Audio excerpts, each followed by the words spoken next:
अब हम आते हैं ऑर्डर 2 के ऊपर। यहाँ पे फ्रेम ऑफ सूट के बारे में बात करी गई है, यानी यहाँ पे बताया गया है कि आपको एक सूट को किस टाइप से फ्रेम करना है। हम आगे जाके देखेंगे, यहाँ पे गिवन है कि जितने भी रिलीफ आपको मांगने हैं एक सूट से, आपको जितने भी रिलीफ मांगने हैं वो आपको उसी सूट में मांगने पड़ेंगे। ऐसा नहीं हो सकता है कि फॉर एग्जाम्पल एक ट्रांजैक्शन के ऊपर आपको 2 रिलीफ चाहिए एंड दोनों रिलीफ के लिए आप अलग अलग सूट फाइल कर रहे हो। ऐसा नहीं हो सकता। एक ट्रांजैक्शन में आपको जितने भी रिलीफ चाहिए वो आपको सेम सूट में ही मांगने पड़ेंगे।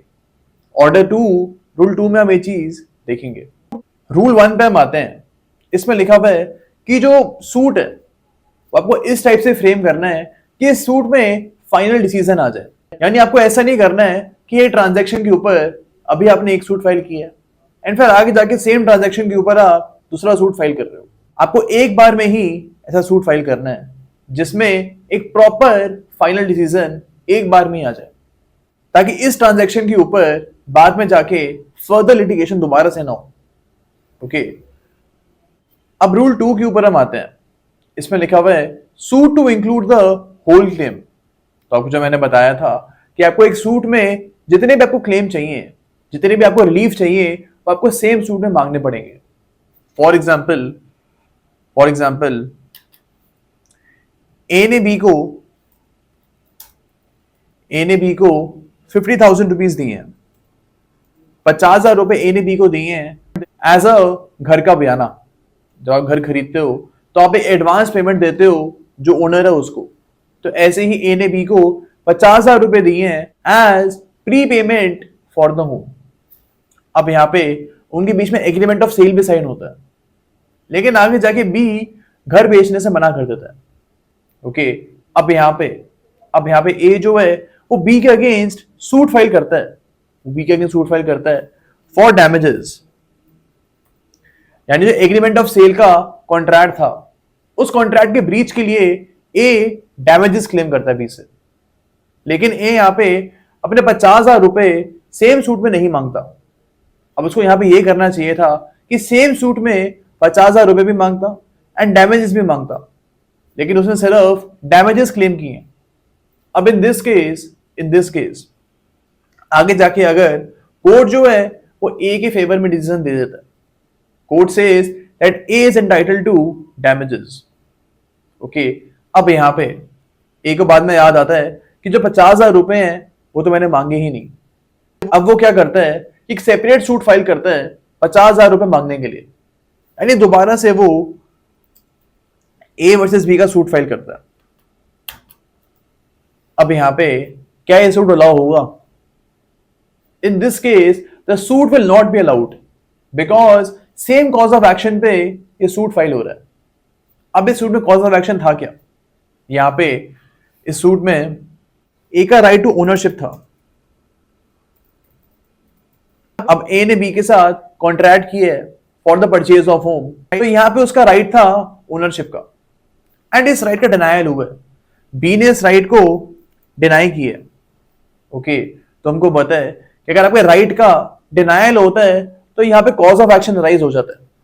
ओके, तो सेम कॉज ऑफ एक्शन के ऊपर ए को 50,000 रुपए भी मांगने थे एंड साथ में डैमेजेस भी क्लेम करने थे। तो सेम कॉज ऑफ एक्शन के ऊपर ए को 50,000 रुपीज ही मांगने चाहिए थे एंड साथ में डैमेजेस भी क्लेम करने चाहिए थे, लेकिन इन्हें काम नहीं किया था। तो यहां पे अब दोबारा से वो 50,000 रुपए के लिए एक नया सूट फाइल नहीं कर सकता।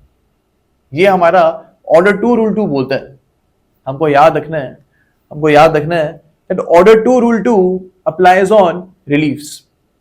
यही बोलता है कि जितने भी रिलीफ आपको एक ट्रांजैक्शन से चाहिए वो सारे रिलीफ आप एक ही केस में मांगो। अलग अलग सूट आप फाइल नहीं करोगे for availing different remedies for same cause of action. ये आपको यहाँ पे याद रखना है कि एक कॉज ऑफ एक्शन के ऊपर जितने भी रिलीफ हैं आपको एक ही सूट में मांगने पड़ेंगे। ओके, तो अभी जो हमने एग्जांपल लिए है वो हमें थर्ड पार्ट का लिए है। अभी हमने एग्जांपल लिए है omission to sue for one of several reliefs का। यानी अगर आपने एक रिलीफ को ओमिट कर दिया है, एक रिलीफ आप मांगना भूल गए हो, तो बाद में जाके सेम रिलीफ के ऊपर आप एक सेपरेट सूट फाइल नहीं करोगे। ओके, अब हम बात करते हैं रिलिंक्विशमेंट ऑफ क्लेम के बारे में। ऑर्डर टू रूल 2 में रिलिंक्विशमेंट ऑफ क्लेम के बारे में भी बात करी गई है। इसमें गिवन है कि फॉर एग्जाम्पल ए जो है इसको बी से रेंट चाहिए था, ए को बी से रेंट चाहिए था। ओके, सपोज 2008 का रेंट जो है वो ए को नहीं मिला बी से, 2009 का रेंट भी नहीं मिला, एंड साथ में 2010 का जो रेंट है वो भी इसको नहीं मिला। लेकिन ये करता क्या है, ये सिर्फ 2008 और 2010 का जो रेंट है उसके लिए सूट फाइल करता है।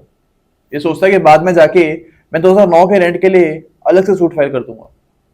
अब यहां पे मानेंगे कि ए ने अपना क्लेम जो 2009 के रेंट का क्लेम है वो उसने रिलिंक्विश कर दिया। A has relinquished the 2009 claim because यहां पे उसको उसी सूट में, सेम सूट में 3 साल के रेंट मांगने चाहिए थे। एंड अगर उसने नहीं माना है तो यहां पे हम यही मानेंगे that A has intentionally relinquished the claim of the year 2009। Okay, तो हमको ये चीज यहां पे याद रखनी है। अब यहां पे ये भी हो सकता है कि ए को बी से 50,000 रुपए लेने थे, लेकिन जिस कोर्ट में इसको केस फाइल करना है उस कोर्ट की जो पेक्यूनियरी लिमिट थी, पेक्यूनियरी जुरिसडिक्शन थी, वो सिर्फ 40,000 रुपए की केस की थी। ओके, अब ये सोचता है कि क्या करना है, इसी कोर्ट में मेरे को केस फाइल करना है, तो मैं 50,000 रुपए की जगह 40,000 रुपीज का ही क्लेम करता हूं। तो यहां पे उसने अपने क्लेम को 10,000 रुपए गिरा दिया ताकि उस कोर्ट में वो केस फाइल कर सके। तो यहां पे अगर उसने 40,000 रुपीज मांगे तो जो बाकी के 10,000 रुपीज हैं हम यही मानेंगे उसने रिलिंक्विश कर दिए हैं, एंड आगे जाके 10,000 रुपए के लिए दोबारा से सूट फाइल नहीं कर सकता। ओके, तो हमको याद रखना है दैट ऑर्डर टू रूल 2 में हमने रिलिंक्विशमेंट के बारे में पढ़ा एंड साथ में हमने ओमिशन के बारे में भी डिस्कस किया।